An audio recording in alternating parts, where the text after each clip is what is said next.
नमस्कार दोस्तों, मैं हूं निधि और आज के वीडियो में हम बात करेंगे कि अगर किसी का वीजा रिजेक्ट हो गया है तो वो आगे क्या कर सकते हैं। सबसे पहले तो मैं प्रार्थना करूंगी सब लोगों के लिए जिन्होंने वीजा अप्लाई किया है या तो करने वाले, किसी का वीजा रिजेक्ट ना हो। पर अगर किसी का हो गया है तो वो आगे क्या करे, क्योंकि फिर लोग टेंशन में आ जाते हैं कि किस वजह से वीजा रिजेक्ट हुआ, कि हमारी गलती थी, कि एजेंट की गलती थी, कि पर्टिकुलर यूनिवर्सिटी में अप्लाई करने से ऐसा हुआ, कि इस कोर्स की वजह से ऐसा हुआ। अब क्या करूं मैं, अब मैं दूसरी कंट्री चेंज कर लूं, दूसरा एजेंट चेंज कर लूं। ऐसे बहुत सारे क्वेश्चंस होते हैं उन लोगों के माइंड में। तो उसी सारे क्वेश्चन का आंसर दूंगी मैं इस वीडियो में कि अगर किसी का वीजा रिजेक्ट हो गया है तो वो आगे क्या कर सकते। तो आजकल बहुत सारे लोगों के वीजा रिफ्यूज हो रहे हैं क्योंकि ऑस्ट्रेलियन गवर्नमेंट के पास बहुत सारी एप्लीकेशंस आ गई। क्योंकि आजकल तो ट्रेंड चल रहा है कि बाहर की कंट्री में जाना है सबको, कि ऑस्ट्रेलिया, कनाडा, यूके, यूएसए। तो ऑस्ट्रेलियन गवर्नमेंट के पास भी बहुत सारी एप्लीकेशंस आ गई है। तो फिर उनको कोई फर्क नहीं पड़ता कि वो पॉजिटिव रिजल्ट दे रहे हैं कि नेगेटिव रिजल्ट दे रहे हैं, उनको बस उनकी फाइल्स खत्म करनी है, जितनी भी वीजा फाइल्स आई है। तो अब तो ऐसा सुन रखा है हमने बहुत सारे एजेंट से कि अब वो एआई सिस्टम से चेक करते हैं। तो एआई सिस्टम में ऐसा होता है कि वो जो आपका एसओपी होगा, आपका जो डॉक्यूमेंटेशन होगी, उनका प्लेगरिज्म चेक करेंगे। अगर उसमें कोई प्रॉब्लम हुआ तो एआई सिस्टम जो होगी वो आपका ऑटो रिफ्यूज कर देगी। तो आपकी जो एप्लीकेशन होगी वो आपके केस ऑफिसर तक भी नहीं जाएगी। तो इसी वजह से कई लोगों का विद इन 24 आवर, कई लोगों का तो 10 मिनट में भी वीजा रिजेक्ट हो जाता है। तो उन लोगों की एप्लीकेशंस फिर केस ऑफिसर तक पहुंचती ही नहीं है। जो एआई सिस्टम होती है वो ही उनका वीजा रिजेक्ट कर देती है। तो बहुत सारी चीजें हैं जो आपको ध्यान में रखनी चाहिए अगर आप वीजा अप्लाई कर रहे हो। तो उसके लिए मैंने एक ऑलरेडी वीडियो डाला हुआ है कि क्या क्या रीजन है कि इसकी वजह से आपका वीजा रिजेक्ट हो सकता है। तो अगर आप चाहो तो वो वीडियो चेक कर सकते हो, उसके लिंक भी मैं डिस्क्रिप्शन बॉक्स में डाल दूंगी। उसमें मैंने डिटेल में सब कुछ बताया कि बहुत सारे रीजन है जिसकी वजह से आपके वीजा रिजेक्ट हो सकते हैं। तो आप वो एक बार चेक कर लेना। अगर आपने फाइल डाली हुई है फिर भी आप अपने एक्स्ट्रा डॉक्यूमेंटेशन, अगर आपने कुछ मिस्टेक कर दी है या तो फिर आप कुछ रखना भूल गए हो, तो फिर आप एक्स्ट्रा एडिशनल डॉक्यूमेंट अटैच कर सकते हो। तो बहुत सारे लोगों के माइंड में ये क्वेश्चन होता है कि हमारा वीजा रिजेक्ट हो गया है तो क्या हम दूसरी बार अप्लाई कर सकते।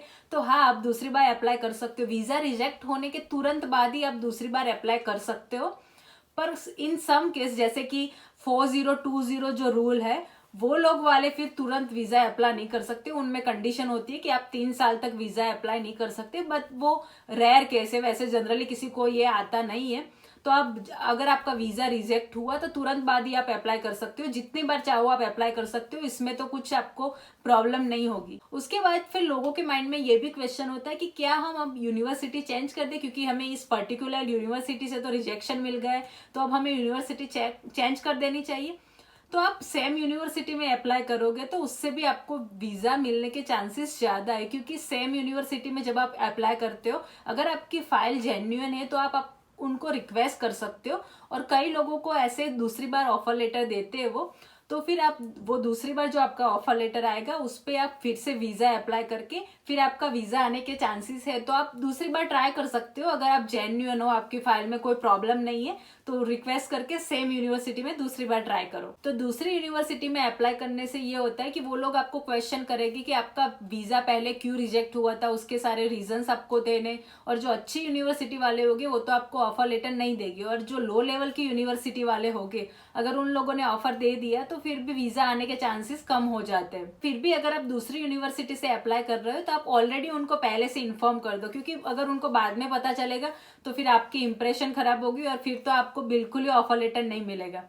तो दूसरी यूनिवर्सिटी वाले ऑफर लेटर जल्दी क्यों नहीं देते, इसका रीजन ये है कि फिर उनको भी आगे उनका सक्सेस रेट दिखाना होता है। एंड ऑफ द ईयर वो भी दिखाते हैं कि हमारी यूनिवर्सिटी से इतने वीजा रिजेक्ट हुए हैं, इतना हमारा सक्सेस रेट है। तो अच्छी यूनिवर्सिटी वाले ऐसा रिस्क नहीं लेते, क्योंकि जिनका वीजा एक बार रिजेक्ट हुआ है उनका फिर रिजेक्ट होने के चांसेस थोड़े ज्यादा है। तो फिर अच्छी यूनिवर्सिटी वाले इसी वजह से उन लोगों को ऑफर लेटर जल्दी नहीं देते। पर अगर कोई लकी इनफ है, अगर आपको उन दूसरी यूनिवर्सिटी से ऑफर लेटर आ गया अच्छी यूनिवर्सिटी से, तो फिर पूरे के पूरा आप पे है कि आप आगे जो जीटीयू इंटरव्यू देंगे उसमें आप कैसा परफॉर्म करते हो। क्योंकि जीटीयू इंटरव्यू वीजा आने के लिए बहुत ही इंपॉर्टेंट है।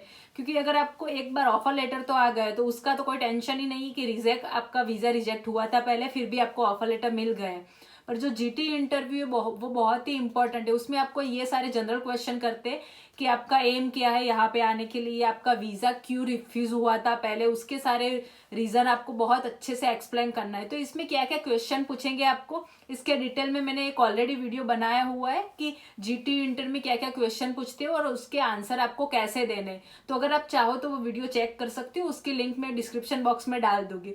तो इसमें जो भी क्वेश्चन होंगे आप अच्छे से प्रिपेयर करके जाना और अच्छे से इंटरव्यू देना। तो अगर आप ये इंटरव्यू पास कर दोगे तो बहुत ज्यादा चांस है कि आपके वीजा आ जाएंगे। तो कई बार वीजा रिजेक्ट होने के बाद लोगों के माइंड में ये भी क्वेश्चन होता है कि इस पर्टिकुलर एजेंट से तो मुझे एक बार रिजेक्शन मिल गया है, तो क्या मैं दूसरा एजेंट चेंज कर दूं। तो इसमें डिपेंड करता है, जरूरी नहीं है कि हर बार एजेंट की ही गलती हो। कई बार एजेंट की कोई गलती नहीं होती, या तो केस ऑफिसर की भी गलती हो सकती है, या तो ऐसे ही आपको रिजेक्शन मिल गया है कोई रीजन की, कोई भी ना रीजन हो फिर भी आपको रिजेक्शन मिल गया हो। तो डिपेंड करता है, पर कई केस में एजेंट की भी गलती होती है, वो कई बार आपका केस पे इतना ध्यान नहीं देते। फिर कई बार ऐसा भी होता है कि वो मतलब इनफ ट्राई नहीं करते वो लोग, डॉक्यूमेंटेशन में उन लोगों ने कुछ मिस्टेक कर दी, तो फिर डेफिनेटली आपको अपना एजेंट चेंज करना चाहिए। पर अगर आपको लगता है कि आपका एजेंट जेन्युइन था, उन्होंने भी इनफ ट्राई किया है, तो सेम एजेंट्स रखने से आपको ज्यादा फायदे होंगे, क्योंकि उनको आपकी हिस्ट्री पता होगी, उनको आपके प्रोफाइल के बारे में ज्यादा नॉलेज होगा, तो वो आपको ज्यादा हेल्प कर सकते हो। और डेफिनेटली वो भी ट्राई करेंगे, क्योंकि उनको भी दिखाना है ना, क्योंकि वरना आप ही बाहर जाके बोलोगे कि मुझे इस एजेंट से तो मुझे रिजेक्शन मिल गया, तो उनका भी बिजनेस है, उनको भी आगे बढ़ाना है, तो वो आपके लिए ज्यादा ट्राई करेगी और उनके पास आपके प्रोफाइल का ज्यादा नॉलेज होगा। तो अगर आपका एजेंट अच्छा है तो आपको एजेंट चेंज करने की कोई जरूरत नहीं है। उसके बाद फिर कई लोग कंट्री चेंज कर देते हैं। अगर उन लोगों को ऑस्ट्रेलिया से रिजेक्शन मिला है तो फिर या वो कनाडा में, यूएसए में, यूके में अप्लाई करेगी। तो अगर दूसरी कोई कंट्री में अप्लाई कर रहे हो फिर भी आप उनको इन्फॉर्म कर दो पहले कि आपका एक बार वीजा रिजेक्ट हो चुका है, क्योंकि उन लोगों के पास सारी डिटेल्स होती है, वो सब कुछ देख सकते हैं। अगर उन लोगों को बाद में पता चला कि आपका वीजा रिजेक्ट हो चुका है और आपने उन लोगों को इन्फॉर्म नहीं किया है, तो फिर वहां से भी आपकी इंप्रेशन खराब हो जाएगी और फिर वहां से भी आपको वीजा रिजेक्ट हो सकता है। तो अगर कोई कनाडा अप्लाई कर रहा है ऑस्ट्रेलिया के वीजा रिजेक्ट होने के बाद, तो कनाडा में भी चांसेस तो थोड़े कम ही हो जाते हैं, क्योंकि ऑस्ट्रेलिया और कनाडा का थोड़ा इक्वल जैसा है, तो कनाडा में भी थोड़े चांसेस कम है, पर बहुत सारे लोगों के आ जाते हैं। तो आप ट्राई तो कर ही सकते हो, वीजा अप्लाई करके बहुत सारे लोगों के आ गए हैं, तो आपके भी आ सकते हैं। और अगर आप यूएसए में से अप्लाई कर रहे हो तो यूएसए में इतना इम्पैक्ट नहीं करता अगर आपको ऑस्ट्रेलिया से रिजेक्शन मिल चुका हो तो, क्योंकि वहां पे पॉइंट सिस्टम है। अगर 70 के अराउंड आपके पॉइंट्स हो तो आपके वीजा आ सकते हैं, वहां पे इतना इम्पैक्ट नहीं करेगा ऑस्ट्रेलिया का रिजेक्शन। पर फिर भी आपको ऑलरेडी इन्फॉर्म तो करना ही है उनको भी। तो टेंशन मत लो अगर आपका वीजा रिजेक्ट हुआ है। तो बहुत सारे ऐसे लोग हैं जिनको एक बार रिजेक्शन मिलने के बाद भी दूसरी या तो तीसरी बार सेम कंट्री से या तो दूसरी और कंट्री से बहुत सारे लोगों के वीजा आ चुके हैं। तो इतना टेंशन लेने की जरूरत नहीं। अगर आपका 1 या 2 बार रिजेक्शन आया हुआ है तो बहुत सारे ऑप्शन होते हैं, रिजेक्शन के बाद भी आ सकते हैं आपके वीजा, तो इतना मत टेंशन लो। अगर किसी को बार बार अपनी सेम ही प्रोफाइल पे 4-5 बार रिजेक्शन मिल रहा है सेम कंट्री से, तो फिर आप थोड़े टाइम के लिए रुक जाओ। आप अपने एजुकेशन पे, अपनी स्किल्स पे थोड़ा ध्यान दो, वो थोड़ा इंप्रूव करो और फिर उसके बाद आप अप्लाई करो। अगर किसी ने जैसे 12th किया है और 12th के बाद बहुत सारी बार रिजेक्शन मिल रहा है, तो फिर आप अपना बैचलर ऐप कंप्लीट करो और उसके बाद आपके प्रोफाइल में थोड़े बहुत चेंजेस आएगी और फिर आप अप्लाई करो। और अगर किसी ने बैचलर कर रखा है तो आप फिर दूसरी कोई जॉब ढूंढो, जॉब के थ्रू आपका एक्सपीरियंस गेन करके उससे भी आपको आगे ऑप्शन बहुत सारे मिल सकते हैं। तो ऐसे अपनी थोड़ी स्किल्स और एजुकेशन पे ध्यान दो और फिर आप अप्लाई करो, क्योंकि बार बार करते रहने से आपके प्रोफाइल खराब हो जाएगी और उसके बाद थोड़े चांसेस बहुत ही ज्यादा ही कम हो जाएंगे। और उसमें ये भी रीजन है कि अगर आप बार बार अप्लाई करोगे तो फिर आपके पैसे भी वेस्ट हो गए, आपका कुछ रिजल्ट भी नहीं आएगा। तो अपना टाइम और पैसे वेस्ट मत करो, थोड़ा रुक जाओ, अपने स्किल्स इंप्रूव करो और उसके बाद फिर आप अप्लाई करो। अगर आपके पास अच्छी स्किल्स है, अगर आपके पास अच्छा जॉब एक्सपीरियंस है, तो फिर आपको स्टूडेंट वीजा डालने की भी जरूरत नहीं पड़ेगी, क्योंकि फिर आप ऑप्शन 491, 190, 189 ऐसे बहुत सारे वीजास है जो भी आप अप्लाई करके डायरेक्ट पीआर लेके यहाँ पे आ सकते हो। उसमें भी हमने ऑलरेडी एक वीडियो डाल रखा है कि ये पीआर कैसे आप अप्लाई कर सकते हो अगर आपको डायरेक्टली पीआर होके ऑस्ट्रेलिया आना है। तो चाहो तो वो भी वीडियो चेक कर सकते हो, उसकी लिंक भी मैं डिस्क्रिप्शन बॉक्स में डाल दूंगी। तो ये सारे बहुत सारे ऐसे वीजास है जो आप, अगर आपके पास अच्छा जॉब एक्सपीरियंस होगा तो वो आप जॉब एक्सपीरियंस दिखा के डायरेक्टली पीआर लेके आ सकते हो। तो जरूरी नहीं है कि जो भी होता है वो गलत ही होता है, जो भी होता है अच्छे के लिए होता है। क्या पता इन फ्यूचर आपको डायरेक्टली आप पीआर लेके आओगे, आपके दोस्त होगे, आपको कई लोगों को ऐसा होगा कि मेरे सारे दोस्त चले गए, मेरा वीजा रिजेक्शन आ गया, अब मैं क्या करूँ। लोग बहुत टेंशन में आ जाते हैं, पर इतना टेंशन लेने की नहीं जरूरत। हमें क्या पता फ्यूचर में क्या होगा, फ्यूचर में आप डायरेक्ट पीआर लेके आ जाओगे, उनसे भी आगे निकल जाओगे। तो इतना मत टेंशन लो, जो भी होता है अच्छे के लिए होता है। जो 12th के बाद आते हैं वो लोग भी, जो अगर 12th के बाद उनको प्रॉब्लम हो रही है तो उन्होंने बैचलर खत्म कर दिया, उसके बाद फिर वो मास्टर्स के लिए अप्लाई करके आ सकते हैं। उसके अलावा भी बहुत ऑप्शन है। अगर किसी के फिर अगर आपके मैरिज हो जाते हैं किसी के, तो आप पार्टनर की फाइल तो डिफरेंट ही होगी, अपने पार्टनर पे आप वीजा डाल के आ सकते हो।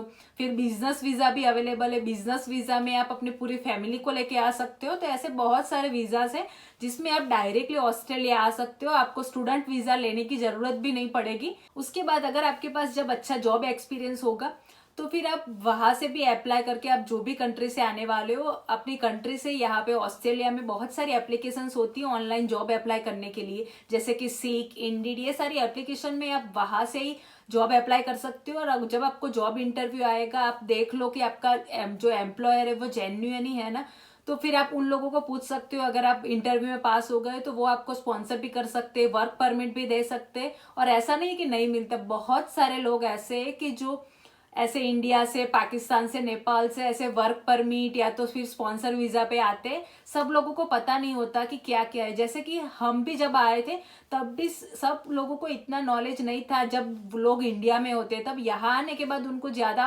पता चलता है। पर वहां बैठे बैठे हम लोगों को इतना नॉलेज नहीं होता है कि क्या क्या पाथवे है, कि हम डायरेक्टली ऑस्ट्रेलिया जा सकते हैं, स्टूडेंट वीजा लेने की भी जरूरत नहीं है। अगर किसी के पास अच्छी प्रोफाइल है आपकी, डेफिनेटली उसके लिए आपको अच्छी प्रोफाइल होनी जरूरी है। पर अगर आपकी प्रोफाइल अच्छी बिल्ड कर दी आपने एक बार, तो फिर आप डायरेक्टली बहुत सारे वे से आप डायरेक्टली पीआर या तो स्पॉन्सर वीजा, वर्क वीजा लेके, बहुत सारे लोग ऑलरेडी, बहुत सारे लोग हमने देखे कि यहाँ पे डायरेक्टली वो इतना स्ट्रगल नहीं रहता है, फिर उन लोगों को स्टूडेंट वीजा में थोड़ा ज्यादा ही स्ट्रगल होता है। तो ये सारे ऑप्शन भी आप देख सकते हो। इसमें बस आपको अच्छा सा जेन्युइन कोई एम्प्लॉय ढूंढना है, उनसे पूछना है, अगर वो रेडी है वर्क परमिट या तो स्पॉन्सर वीजा देने के लिए, तो आप बस डायरेक्टली वो वीजा लेके आप यहाँ पे डायरेक्टली आ सकते हो। तो ऐसे बहुत सारे ऑप्शन है, तो आपको इतने टेंशन लेने की कोई जरूरत नहीं है। अगर आपका वीजा बार बार रिजेक्ट हो रहा है फिर भी ये सारे ऑप्शंस आप ट्राई करो, अपनी स्किल्स इंप्रूव करो, अपना जॉब एक्सपीरियंस इंप्रूव करो, और फिर आप यहाँ पे ऑस्ट्रेलिया आ सकते हो। तो ये सारे ऑप्शन है जो आप ट्राई कर सकते हो। अगर फिर भी किसी को कोई क्वेश्चन है तो आप हमें कमेंट में पूछ सकते हो। अगर आपको ये वीडियो अच्छा लगा तो वीडियो को लाइक कीजिए, शेयर कीजिए और चैनल को सब्सक्राइब करना ना भूले। तो मिलते हैं फिर किसी और वीडियो में, तब तक के लिए बाय बाय।